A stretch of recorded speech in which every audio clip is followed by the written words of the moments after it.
Welcome to section 3 of the course. In the previous section, we saw how easy it is to create various plots in ggplot2. In this section, we will learn how to customize them to increase their appeal. In particular, we will see how to change themes and colors, and how to add titles and labels.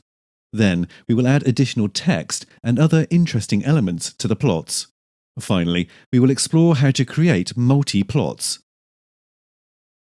In the first video of the section, we will explore ways to change the default theme.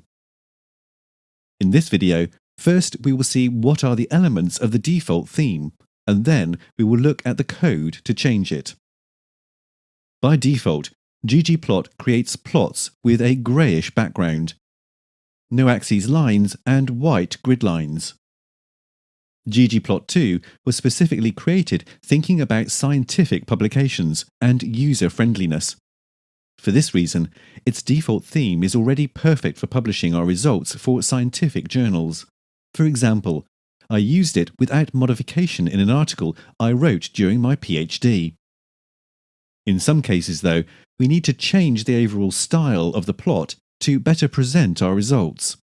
The creators of ggplot2 thought about this, created a simple system to modify the style of axis, background, and labels all at once, without much effort.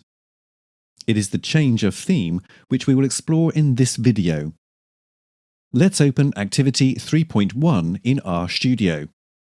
We can run the first 12 lines to take care of the preliminary steps. If we just use 2 lines of code we saw in the previous section, ggplot2 will use the default theme to produce a histogram. However, we can add an additional line to change the theme, with the function theme_minimal. In this case, we are using the theme minimal. Here, the background is white. We still do not have axis lines, and the grid lines are coloured in light grey. This is the one I personally like the most, but it's not the only one we can choose. Another option is theme light. Here, we still have a white background and light grey grid lines. However, we also have a grey box around the plot, which may be useful in some cases.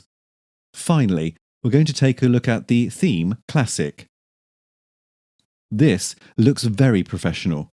It has a white background, no grid lines, and tick black axis lines. This, I would say, is the best histograms.